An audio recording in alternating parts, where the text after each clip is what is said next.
Hello friend, नमस्कार।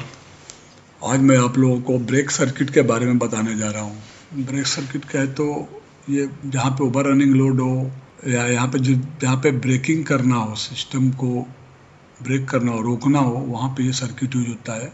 जैसे कि ये कूलिंग बेड में, कास्टिंग में कूलिंग बेड जो टर्न ओवर कूलिंग बेड में, वहाँ पे यूज होता है।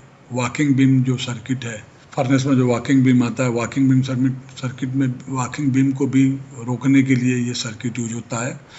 तो आप देखेंगे तो ये जनरली इस टाइप का रहता है। ये फिगर है, ये सर्किट है जहाँ पे एक पंप है, एक रिलीफ वाल्व है, एक manual operated direction control valve लगा है, 3 पोजीशन वाल्व है जो नॉर्मली ओपन है। एक ये वाल्व है। इसके अलावा एक वो डायरेक्शनल हाइड्रो मोटर है और इसके साथ एक काउंटर बैलेंस आरसी टाइप का काउंटर बैलेंस वाल्व जुड़ा हुआ है। तो ये जो है, ये ब्रेकिंग सर्किट की तरह काम करता है। ब्रेकिंग सर्किट के तो 3 टाइप से ब्रेक सर्किट होगा, काम करेगा।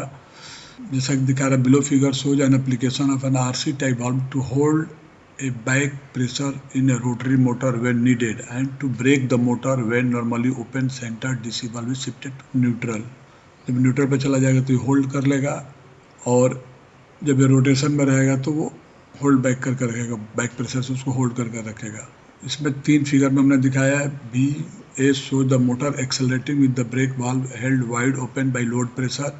जैसे ये चालू होता है तो ये लोड साथ ही होल्ड करके ये ऑपरेटर एक्सेलरेशन भी होता है। एक्सेलरेशन जैसे नेगेटिव लोड आता है तो एक्सेलरेशन होने लगता है, तो उसका कंसर्न में बी है। B show the operation when the motor tries to overrun the pump creating a low pressure in the drive line। जैसे ये रोटेशन में आता है तो ओवररन में होता है, जो सेल्फ लोड लेके घूमता है तो एक पोजीशन के बाद क्या होता है कि ओवररन होने की कोशिश करता है। तो उसको फिगर बी में उसकी कंट्रोलिंग कैसे होती है।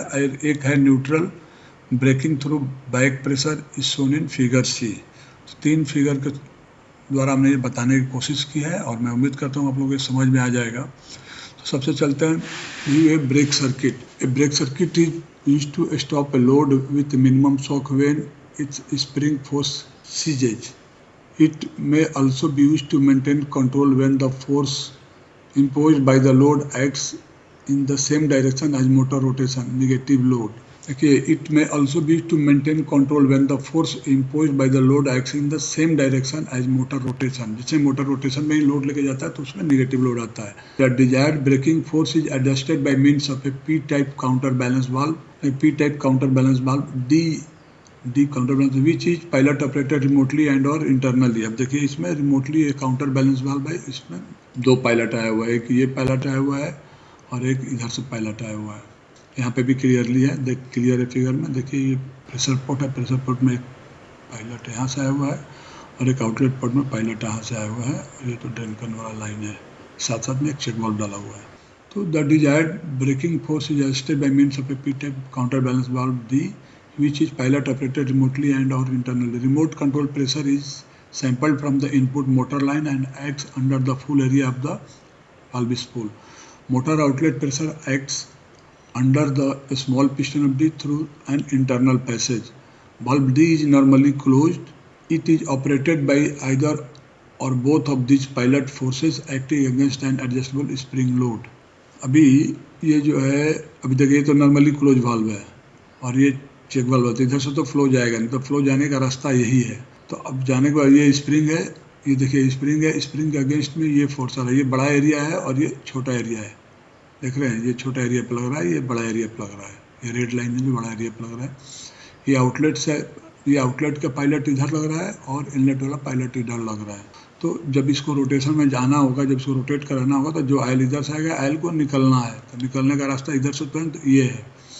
तो ये जैसे ही ये रोटेट होना शुरू होता है तो इधर से ये पायलट आके ये बड़ा एरिया पाके इस स्प्रिंग के अगेंस्ट में इसको खोल देता है, जिससे ये पाथ मिल जाता है। तो आयल आने के बाद आयल इधर से होते हुए टैंक को जाने लगता है, तो ये हमारा मोटर रोटेट होने लगता है, यही बताया हुआ है। Run the load pressure the direction of motor E during run working pressure required to drive this load acts under the large spool area of D to hold it fully open करता है, रखता है। Discharge from E returns to freely to tank through D and C. Delivery rate of pump is determines speed of the E. अभी जो हमारा ये है speed है, फ्लो पे डिपेंड करेगा। फ्लो कहाँ से आ रहा है, डायरेक्ट पंप से आ रहा है। तो जिस स्पीड से हमको जिस स्पीड से हमको जो फ्लो आ रहा है उसके स्पीड से इसका रोटेशन डिपेंड करेगा। ये फुली जब ओपन रहेगा तो फुल ऑपरेशन में ऑपरेट होगा, क्योंकि ऑयल आ रहा है और चूंकि ये फुली ओपन वाल्व है, ये लाइन से जो भी ऑयल आएगा इधर से निकल के टैंक में जा रहा है, तो ये फुल स्पीड से रोटेट होगा। जो भी स्पीड से हम ऑयल भेजेंगे और निकालेंगे उस स्पीड से ये रिटर्न होगा। अभी आते हैं, ये इसमें समझाया हुआ है। अब व्यू बी में आते हैं। Negative load, the load may act in the same direction as rotation of motor E in certain application. This negative load assumes a portion of the driving force on motor E, which reduces pressure at the motor inlet. जब negative force आता है तो semi direction में घूमना शुरू होता है, तो उस कंडीशन में क्या होता है, इसको कम फोर्स की जरूरत पड़ती है। और जब कम फोर्स की जरूरत तो प्रेशर भी इनलेट लाइन का रिड्यूस हो जाएगा।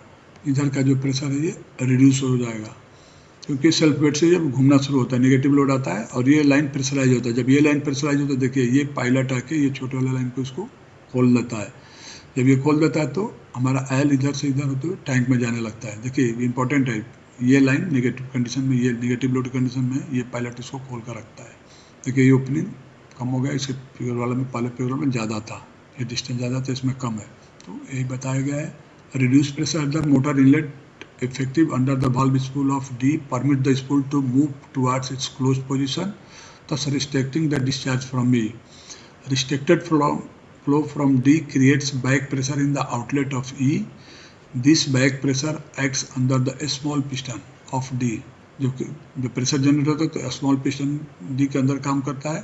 The sum of the pressure acting under the valve spool and small spool of D holds the valve spool at the restricted position required for sufficient back pressure to maintain control of the load on E. देख लीजिए ये भी direction ये है और ये भी direction है, लेकिन इधर से चूंकि फोर्स कम है तो ये खोलता है, लेकिन उतना नहीं खोलता, हल्का रिस्ट्रिक्टेड पोजीशन में खोलता है। इससे रोटेशन तो होते रहता है। The extent of negative load determines the amount of back pressure on E. जो नेगेटिव लोड जितना एक्सटेंट होगा, जितना ज़्यादा होगा, उसी हिसाब से बैक प्रेशर जनरेट होता है, बैक प्रेशर डिसाइड होता है ऑन ई पे जो बैक प्रेशर लगता है। ये हम आते हैं, ये हो गया। अभी हम आते हैं व्यू सी पे, जब ब्रेकिंग होता है। अब व्यू सी में देखिए ब्रेकिंग में क्या है, ये वाल्व हमारा न्यूट्रल पोजीशन पे आ गया, कोई ऑयल का सप्लाई नहीं, इधर से नहीं है, इधर से नहीं है, तो उस कंडीशन में उसको रुकना है। लेकिन कैसे रुकता है ये एक्सप्लेन किया है। Braking valve C shifted to neutral position, जैसे हमने सप्लाई बंद किया या मैनुअली ऑपरेट करके उसको न्यूट्रल पोजीशन में छोड़ दिया, तो motor valve C shifted to neutral position to break the load on motor E. Pump A delivery is open to tank through valve C. Pump A का डिलीवरी क्या है, जब ये नॉर्मल पोजीशन में, तो ये यहाँ से होते हुए टैंक में जाने लगता है, तो इधर कोई ऑयल जाएगा नहीं, इधर का ऑयल भी टैंक में आएगा और इधर का ऑयल भी टैंक में आएगा। तो इसको बताया हमने। With the inlet E open to tank, pilot pressure under the valve spool of D becomes 0, permitting it to move towards the closed position. चूँकि अब ऑयल जा ही नहीं रहा है तो कोई पायलट इधर से रहेगा नहीं। जब इधर से कोई पायलट नहीं रहेगा तो ये बंद के कगार पे पहुंच जाता है, बंद कंडीशन में पहुंच जाता है। जब बंद का कंडीशन पहुंच जाता है तो कोई इधर से इधर ऑयल का फ्लो होगा नहीं, फ्लो हो तो उसी पोजीशन में रुक जाएगा। Becomes permitting to move toward the closed position. This restricts discharge from E, creating back pressure at its outlet. Back pressure at outlet of E acts under the small piston of D. Back pressure at outlet of E acts under the small piston of D, opposing the spring force. These two opposing forces hold the valve spool at the restricted position. अभी spring force है, जब हम balance हो जाता है तो उस position में जाकर और रिस्ट्रिक्टेड पोजीशन में रुक जाता है। Adjusting setting of D therefore determine the back pressure of rate of deceleration. अब हम D के जो भी हम सेटिंग करते हैं उसके हिसाब से डिटरमाइन होता है कि कितना बैक प्रेशर जनरेट होगा और किस पोजीशन पे रुक जाएगा। तो ये हुआ स्टॉपिंग। तो ये बैक ब्रेक वाल्व के बारे में रहा। ब्रेक वाल्व का एप्लीकेशन डिफरेंट जगह, जैसा कि बताया कि फर्नेस में हमने जो देखा है, फर्नेस में वॉकिंग बीम को रोकने के लिए होता था। हमारे यहाँ भी कास्टर में देखता हूँ कि कास्टर में जो टर्न ओवर कूलिंग बेड है वहाँ पे सर्किट यूज होता है। तो जहाँ पे भी ओवर रनिंग लोड है, जहाँ पे भी 4 मोशन है, उसमें कैसे होता है, जैसे ही बिलेट आता है उसको लिफ्ट करता है, शिफ्ट करता है, फिर डाउन आता है, फिर होम पोजीशन में आता है। तो लिफ्ट करके जब शिफ्टिंग करने जाता है उस समय ये पिक्चर में आता है, उस समय काउंटर ब्रेकिंग वाल्व आता है, नहीं तो क्या होगा, लोड के साथ वो भाग के जाकर तोड़ ताड़ कर देगा। तो फ्रेंड, ये रहा ब्रेक वाल्व के बारे में। मैं उम्मीद करता हूँ आप लोग को ये समझ में आ गया होगा ब्रेक वाल्व कैसे काम करता है और कहाँ एप्लीकेशन है। तो इसी के साथ ही मैं अपना लेक्चर समाप्त करता हूँ और मैं आप लोग से रिक्वेस्ट करता हूँ कि मेरे चैनल को आप लोग सब्सक्राइब करें तथा लाइक करें, बेल आइकन दबाएं, जिससे कुछ भी नया डालें तो आपको इमीडिएट मिल जाए। Thank you very much.